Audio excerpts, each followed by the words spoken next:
Tiger. সেইভাবে বলতে গেলে তো পৃথিবীর সমস্ত জঙ্গলই রহস্যময় হয়, কিন্তু যেমন রহস্যটা সুন্দরবনে আছে সেটা হয়তো পৃথিবীর আর কোথাও নেই। এই জঙ্গল জলেও আছে আবার স্থলেও আছে। এই জঙ্গল নিজের মধ্যে বহু রহস্য লুকিয়ে রেখেছে। তবে এই রহস্যগুলোর মধ্যে সবথেকে রহস্যময় সেটা হলো এখানকার বাঘ।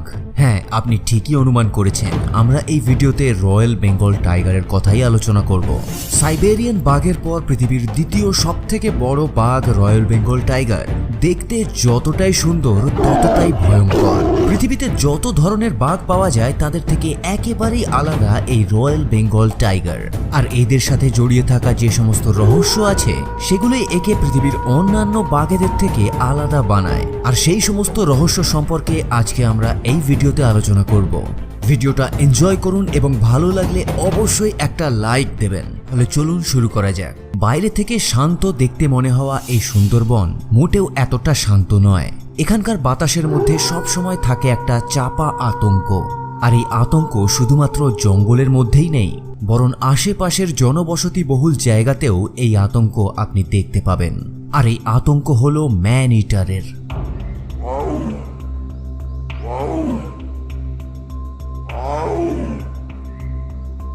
সাধারণত বাঘ মানুষের ওপর আঘাত করে না, কিন্তু রয়্যাল বেঙ্গল টাইগার করে।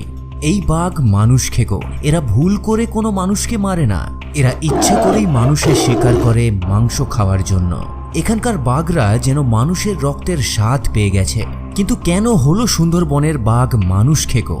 আর এটা জানার জন্য আপনাকে সুন্দরবনটাকে ভালো করে জানতে হবে। এটা পৃথিবীর সবথেকে বড় ডেল্টা। গঙ্গা, ব্রহ্মপুত্র এবং মেঘনা বানিয়েছে এই ডেল্টা। প্রায় 10,000 বর্গ কিলোমিটার এলাকা জুড়ে ছড়িয়ে আছে এই সুন্দরবন, যার মধ্যে বেশিরভাগটা বাংলাদেশের মধ্যে আছে। ভারতবর্ষের মধ্যে মাত্র 4,000 বর্গ কিলোমিটারই আছে। এই জঙ্গলে মোট 102টো দ্বীপ আছে, যাদের মধ্যে 54টা দ্বীপে মানুষ বসবাসও করে, আর বাকি দ্বীপগুলোতে আছে ঘন জঙ্গল। আর এই ঘন জঙ্গলের মধ্যেই থাকে বিষাক্ত সাপ, বিভিন্ন প্রজাতির পাখি, চিতল, জংলি শুয়োর, কুমির এবং রয়্যাল বেঙ্গল টাইগার। এটা সারা পৃথিবীর সমুদ্র উপকূলের সবথেকে বড় ম্যানগ্রোভ জঙ্গল। ম্যানগ্রোভকে বাংলায় সুন্দরী গাছ বলা হয়, আর এই গাছের নাম থেকেই এই জঙ্গলের নাম হয়েছে সুন্দরবন। ছোট ছোট দ্বীপের এই এলাকাতে মানুষ এবং জন্তু জানোয়ারদের সীমা বাঁধা ধরা আছে। যেখানে জল শেষ হয়ে যায় সেখান থেকে শুরু হয় ঘন জঙ্গল। জঙ্গলে বিভিন্ন জায়গায় ফেন্সিংও করা আছে, যাতে মানুষ এবং বাঘ নিজেদের এলাকাকে চিনতে পারে আর নিজের সীমা যেন অতিক্রম না করে। কিন্তু বাস্তবে মোটেও তা হয় না।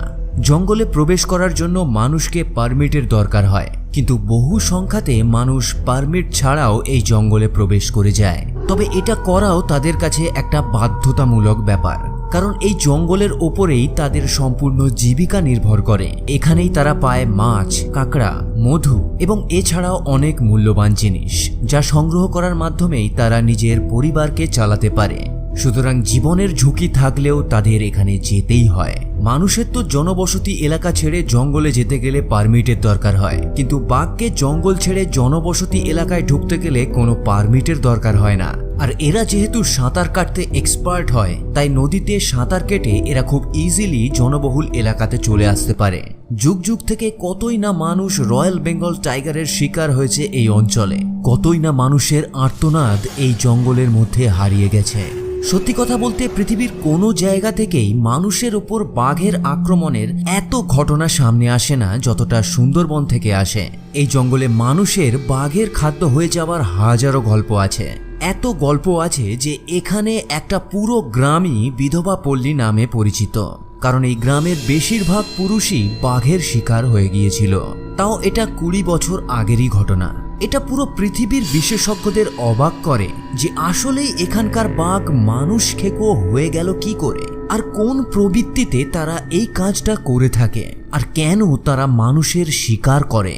যদি কোনো গ্রামবাসী নিজে থেকে জঙ্গলে যায় তাহলে দুটো বিষয়ের ওপর ডিপেন্ড করবে যে সে ফিরে আসবে কিনা। 1 নম্বর হলো তার সামনে বাঘ এসে পড়েছিল কিনা, আর 2 নম্বর হলো সেই বাঘ ক্ষুধার্ত ছিল কিনা। আর দুটোই পুরো ভাগ্যের ব্যাপার। ভয় শুধু তাদেরই নেই যারা জঙ্গলে যায়, কখনো কখনো মৃত্যুর রূপ নিয়ে বাঘও গ্রামের মধ্যে প্রবেশ করে যেতে পারে।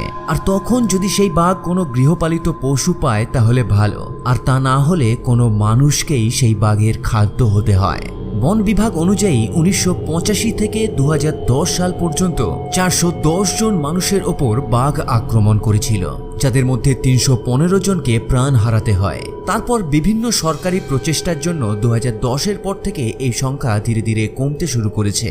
তবে আপনার এটাও জেনে নেওয়া দরকার যে এটা শুধুমাত্র একটা সরকারি সংখ্যা, মানে যাদের মৃত্যু বন বিভাগ নথিভুক্ত করতে পেরেছে। এখানকার একটা এনজিও অনুযায়ী যদি 70,000 মানুষ জঙ্গলে প্রবেশ করে তাহলে মাত্র 14,000 থেকে 15,000 মানুষের কাছেই পারমিট থাকে, আর বাকি মানুষদের কাছে কোনো পারমিট থাকে না। সেই কারণে আপনি বুঝতে পারছেন যে বাঘের হাতে মৃত্যুর সংখ্যাটা আরো অনেক অনেক বেশি। এখানকার মানুষ যদি কারোর ওপর ভরসা করে সেটা হলো বনবিবি। এরা মনে করে যে জঙ্গলে শুধুমাত্র এই বনবিবি তাদের বাঁচাতে পারে। ধর্মপন্থ নির্বিশেষে জঙ্গলে যাওয়ার আগে সবাই বনবিবির আশীর্বাদ নিয়ে যায়। দুই দেশের সরকারই চায় যে মানুষ যাতে জঙ্গলে না যায়, মানুষ যাতে নিজেদের গ্রামেই জীবিকা অর্জন করতে পারে, তার জন্য অনেক প্রকল্প শুরু করা হয়েছে। কিন্তু সেই প্রচেষ্টা মোটেও পর্যাপ্ত পরিমাণে নয়, তাই বাধ্য হয়ে মানুষকে জঙ্গলে যেতেই হয়। নিজেদের জীবিকা অর্জনের জন্য তারা নিজেদের প্রাণ হাতে করে এই গভীর জঙ্গলের মধ্যে চলে যায়। আরও একটা ইন্টারেস্টিং জিনিস আছে, এখানকার বাঘ মানুষকে পিছন থেকে ধাওয়া করে শিকার করে না। এরা জঙ্গলে ঘাত মেরে বসে থাকে, এমনকি নৌকো থেকেও মানুষকে টেনে নিয়ে চলে যায়। কোনো বাঘের ক্ষেত্রে ঘাত মেরে শিকার করাটা সাধারণ ব্যাপার নয়। এরকম হামলা বাঘ শুধুমাত্র খাদ্য সংগ্রহের জন্যই করে থাকে। সুতরাং আপনি বুঝতেই পারছেন যে এখানকার বাঘ যদি কোনো মানুষের ওপর হামলা করে তাহলে শুধুমাত্র সেই মানুষটাকে খাওয়ার জন্যই করে, মানে হঠাৎ করে সামনে পড়ে যাওয়ার জন্য কিংবা নিজের প্রাণ বাঁচানোর জন্য এরা হামলা করে না। সুন্দরবন থেকে মাঝে মাঝে আমাদের কাছে এরকম ধরনের খবর আসে যে গ্রামবাসীরা গ্রামে প্রবেশ করার জন্য কোনো বাঘকে পিটিয়ে মেরে ফেলেছে, কিন্তু সাধারণত এখানকার মানুষ বাঘকে বাঁচাতেই চায়। বাঘের থেকে তাদের জীবনের ভয় আছে এটা ঠিকই, কিন্তু তা সত্ত্বেও এই এলাকার লোক বাঘকে ঘৃণা করে না, বরং ভালোই বাসে। আর এর পেছনেও একটা বড় কারণ আছে, কারণ এখানকার মানুষ ভালোভাবেই জানে যে যতদিন পর্যন্ত সুন্দরবনে এই বাঘ আছে ততদিন পর্যন্ত এই জঙ্গলও আছে, আর যতদিন পর্যন্ত এই জঙ্গল আছে ততদিন পর্যন্ত তারা এই জঙ্গল থেকে নিজেদের জীবিকাও চালাতে পারবে। তাই যখনই কোনো বাঘ জনবহুল এলাকায় প্রবেশ করে যায় তখন তাদের প্রথম প্রয়াস এটাই থাকে যে বাঘটাকে ধরে আবার জঙ্গলে ফেরত পাঠানোর। এবার শেষমেশ সবথেকে বড় প্রশ্নের উত্তরটা খোঁজার চেষ্টা করা যাক যে এই রয়্যাল বেঙ্গল টাইগার ম্যান ইটার কি করে হলো। এর জন্য আমাদের জানতে হবে যে সুন্দরবনের মধ্যে বাঘের খাওয়ার জন্য কি কি আছে। সারা পৃথিবীতে বাঘের প্রধান শিকার হরিণ হয়, তবে সুন্দরবনে চিতল, বাঁদর এবং জংলি শুয়োরই পাওয়া যায়, আর চিতলের সংখ্যাও খুবই কম। এই জন্য এখানকার বাঘেদের প্রধান শিকার জংলি শুয়োর হয়, আর এদের শিকার করার জন্য বাঘকে প্রচুর পরিমাণে পরিশ্রমও করতে হয়। আর এই জন্যই সহজ শিকারের জন্য এরা নদী পার করে জনবহুল এলাকায় চলে যায়, কারণ তারা সহজেই সেখানে গৃহপালিত পশু পেয়ে যায়। আর এই জন্য কখনো কখনো মানুষকেও বাঘের শিকার হতে হয়। রয়্যাল বেঙ্গল টাইগার ম্যান ইটার কি করে হলো এটা জানার জন্য অনেক গবেষণা করা হয়েছে, আর সারা পৃথিবীতে করা বিভিন্ন গবেষণা থেকে নানান ধরনের থিওরি বেরিয়ে এসছে। প্রথম থিওরি অনুযায়ী সুন্দরবনের নদীর জল প্রচণ্ড লবণাক্ত হয়, আর এই জল খাবার জন্য বাঘের কিডনি এবং লিভারের ওপর এফেক্ট পড়ে। ফলবশত এরা খিটখিটে এবং রাগী টাইপের হয়ে যায় এবং মানুষ দেখতে পেলে শিকার করে ফেলে। দ্বিতীয় থিওরি অনুযায়ী গঙ্গা নদীতে অর্ধেক জলা মৃতদেহ ভেসে আসে, আর এগুলো এখানকার বাঘের কাছে একটা খাদ্যের সোর্স। এই জন্য মানুষের মাংস খাওয়া এদের কাছে একটা অভ্যেসে পরিণত হয়ে গেছে।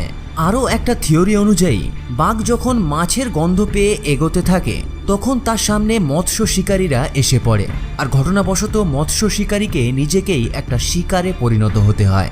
বারবার গ্রামবাসীদের প্রাণ হারানোর পরও তারা এই জঙ্গলে ছুটে যায়, এটা জানা সত্ত্বেও যে তারাও হয়তো বাঘের শিকার হতে পারে।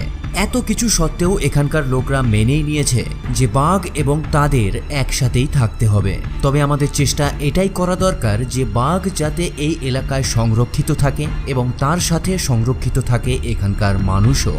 তো বন্ধুরা, কেমন লাগলো ভিডিওটা? ভালো লাগলে অবশ্যই একটা লাইক করতে কিন্তু ভুলবেন না। আপনি যদি চ্যানেলে নতুন এসে থাকেন তাহলে অবশ্যই সাবস্ক্রাইব করে বেল নোটিফিকেশন বাটনটা অন করে নেবেন।